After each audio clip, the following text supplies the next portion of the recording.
தந்தை, மகன், தூயாவியாரின் பெயராலே ஆமேன். ஆன்ம வழிகாட்டி நவம்பர் மாதம் 13ஆம் தேதி வியாழக்கிழமை. அற்புத குழந்தை இயேசுவிடத்தில் நம்மை ஒப்புக்கொடுத்து மன்றாடுவோம்.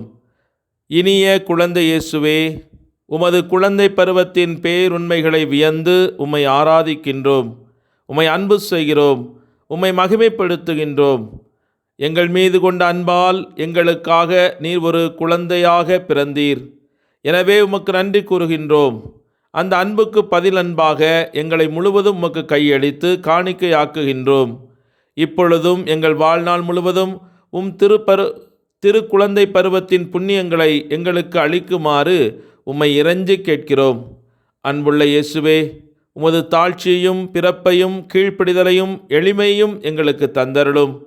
உம்மை அன்பு செய்யவும் உம்மை பின்பற்றி நடக்கவும் வானகத்தில் உமது தெய்வீகத்தை கண்டுகளிக்கவும் உமது அருள் எங்களுக்கு துணை நிற்பதாக. ஆமேன். இன்றைய நற்செய்தி லூக்கா நற்செய்தி 17வது அதிகாரம் 25வது இறைவார்த்தை. ஆனால் முதலில் அவர் பல துன்பங்கள் பட்டு இந்த தலைமுறையினரால் உதறி தள்ளப்பட வேண்டும். இது கிறிஸ்து வழங்கும் வாழ்வு தரும் நற்செய்தி. கிறிஸ்துவே உமக்கு புகழ். சிந்தனை: 4 தீமையான தப்பறை கொள்கைகள். தண்டிக்கப்படாமல் உலகம் திருந்தாததற்கு இவ்வுலக மக்கள் ஏற்றுக்கொண்டிருக்கிற 4 தீமையான தப்பறை கொள்கைகளே முக்கிய காரணமாகும்.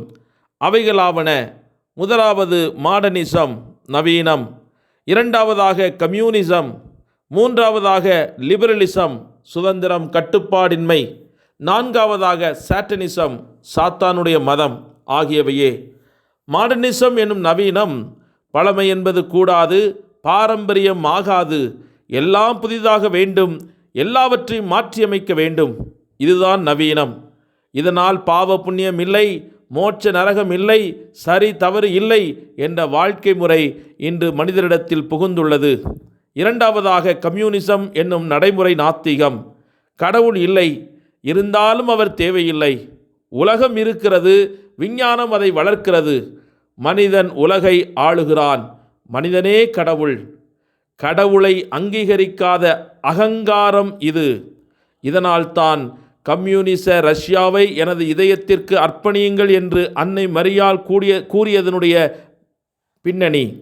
மூன்றாவதாக லிபரலிசம் என்னும் கட்டுப்பாடின்மை. மனிதனுக்கு சுதந்திரம் கொடு, எவ்வகையிலும் அவனை கட்டுப்படுத்தாதே. எதையும் நினைக்கலாம், எதையும் பேசலாம், எழுதலாம், படிக்கலாம், பார்க்கலாம், கேட்கலாம், எப்படியும் உடை உடுத்தலாம், எப்படியும் நாம் படித்து கொள்ளலாம். யாரும் கேட்க தேவை கிடையாது, என்னை கட்டி வைக்க எந்த அதிகாரமும் கிடையாது என்று எழும்புகின்ற சுதந்திரத்தின் வெளிப்பாடு. இன்று சுதந்திரம் என்ற போர்வையால் அநேக பாவங்கள் அரங்கேறி கொண்டிருக்கின்றன என்று நம்முடைய திருத்தந்தையின் அவலக்குரல் நமக்கு கேட்கவில்லையா? நான்காவதாக சாட்டனிசம் என்னும் சாத்தான் மதம். முதலில் சாத்தான், பேய், பிசாசு இதெல்லாம் ஒன்றும் கிடையாது என்ற பகுத்தறிவற்ற வாதம் பேசப்பட்டது.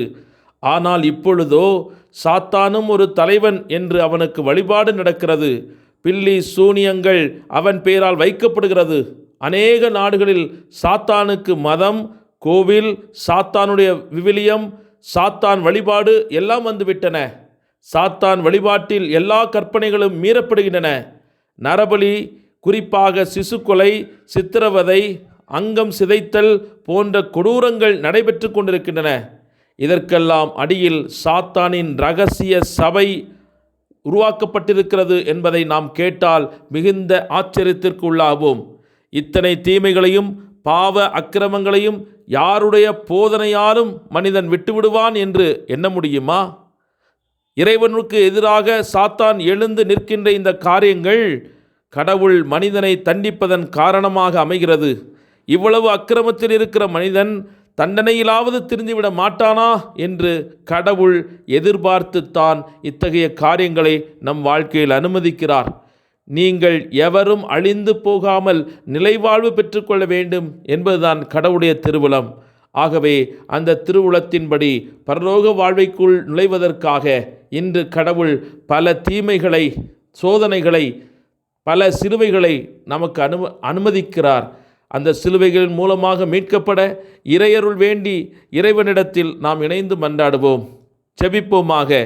எங்கள் வாழ்வின் ஊற்றே எம் இறைவா, உமக்கு கோடான கோடி நன்றி. உமது இதய அன்பினை எங்களுக்கு திறந்து காட்டி எப்போதும் எங்கள் மீது அன்பு கொண்டிருக்கிறீர் என்ற உறுதிப்படுத்திய உமது கருணைக்காக உமக்கு நன்றி. இந்த உலகத்தின் பொருட்களோ, உறவுகளோ, உணர்வுகளோ, சூழ்நிலைகளோ, பணமோ எங்களுக்கு நிரந்தர மகிழ்வை தருவதில்லை என்பதை உணர்ந்தவர்களாக, ஆண்டவரில் மகிழ்வதே எங்களது வலிமை, கடவுளிலே மகிழ்ச்சி கொள்ளுங்கள், அவர் உள்ளத்து விருப்பங்களையெல்லாம் நிறைவேற்றுவார் என்ற வாக்குத்தத்தங்களை நாங்கள் நினைவில் கொண்டு உம்மிலே நாங்கள் மகிழ்ந்திருக்க எங்களுக்கு ஆற்றல் தாரும். இன்று நாங்கள் செய்யும் ஒவ்வொரு காரியத்திலும் உமது வலக்கரம் செயல்படுவதை காணவும், இன்று நாங்கள் சந்திக்கும் ஒவ்வொரு மனிதரிலும் உமது இதய அன்பை கொடுக்கவும் எம்மை உமது கல்வாரி அன்பால் நிரப்பியருளும். உமது பரிசுத்த அன்பு எதையும் எதிர்பார்க்காமல், யாரையும் காயப்படுத்தாமல், சுயநலத்தோடு இல்லாமல், எல்லாருக்கும் எல்லாமுமாய் இருந்ததைப் போல எங்களுடைய கணவன் மனைவி உறவிலும், பிள்ளைகளின் உயர்விலும், எமது உறவுகளின் உண்மையிலும் வாழ அருள் தாரும். மொத்தத்தில் உம்மை போல் அன்பினால் அரவணைத்து வாழ உமது தூய ஆவியின் இதய அன்பை எங்கள் மனங்களிலே பொழிந்தள்ள வேண்டும் என்றும் இடத்தில் மன்றாடுகிறோம்.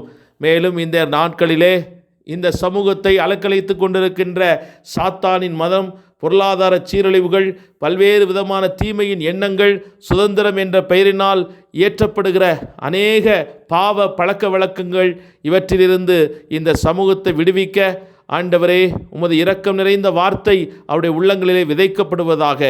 விதைக்கப்பட்ட ஒவ்வொரு வார்த்தைகளும் 30, 60, 100 மடங்காக பலன் தந்ததைப் போல இன்று எங்கள் இதய குடிலிலே உமது வார்த்தைகள் ஆழமாக விதைக்கப்பட்டு நேர்மையாக வாழவும், உண்மையாக வாழவும், இறையருளை பெற்றுக்கொள்ளவும் எங்களையும் எங்களோடு இருக்கின்ற மனிதர்களையும் நீர் தூண்டி அருளும்.